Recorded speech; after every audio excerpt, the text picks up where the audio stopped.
योगी आदित्यनाथ के bulldozer action की चर्चा सिर्फ यूपी नहीं बल्कि देश के अलग अलग राज्यों में भी जारी है। अब पश्चिम बंगाल में कलकत्ता हाईकोर्ट ने अवैध निर्माण के एक मामले में सुनवाई करते हुए कहा कि अगर जरूरत हो तो यूपी से बुलडोजर किराए पर लेकर कार्रवाई करिए। रिपोर्ट आप देखिए।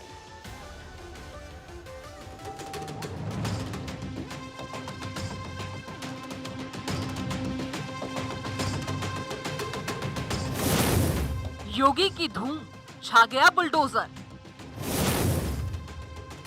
देश में हो रही बुलडोजर मॉडल की चर्चा।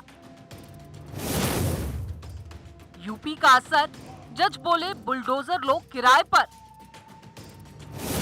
भ्रष्टाचार पर वार, बाबा का मॉडल ही असरदार।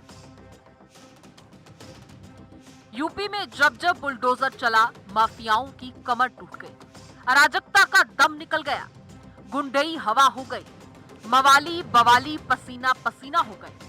अब पूरे देश में योगी के बुलडोजर मॉडल की चर्चा हो रही है। हर तरफ बाबा के इसी मॉडल की तारीफ हो रही है। तो अब दीदी के राज्य बंगाल में भी बुलडोजर का नाम सुर्खियों में है। दरअसल कलकत्ता उच्च न्यायालय के न्यायाधीश अभिजीत गंगोपाध्याय ने भर्ती भ्रष्टाचार के बाद अवैध निर्माण पर सख्त रुख अपनाया है। मानिकतला थाना क्षेत्र में अवैध निर्माण से जुड़े मामले की सुनवाई जस्टिस गंगोपाध्याय की पीठ में हुई।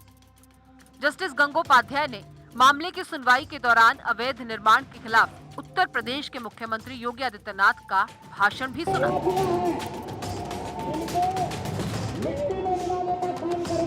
और कहा कि कोलकाता नगर निगम यूपी के सीएम योगी आदित्यनाथ से बुलडोजर किराए पर ले सकता है। जस्टिस गंगोपाध्याय ने इस मामले में मानिकतला थाने को शामिल कर उसे भी पार्टी बनाने का आदेश दिया। दरअसल उत्तर प्रदेश में विभिन्न अवैध निर्माणों को ध्वस्त करने की योगी सरकार की नीति ने एक मिसाल कायम की है। यूपी में योगी ने तोड़ दी अवैध निर्माण की कमर। एक्शन से यूपी के माफिया बुरी तरह घबराए। जमीन कब्जा करने पर तुरंत होता है एक्शन। बुलडोजर एक्शन की कई राज्यों में चर्चा।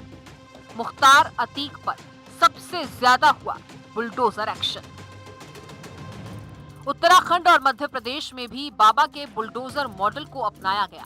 तो अब पश्चिम बंगाल में भी बाबा के इस एक्शन की चर्चा है। बुलडोजर एक्शन से माफियाओं को मिट्टी में मिलाने और अवैध कब्जों को खाली कराने का काम यूपी में लगातार जारी है। Bureau report, Bharat 24।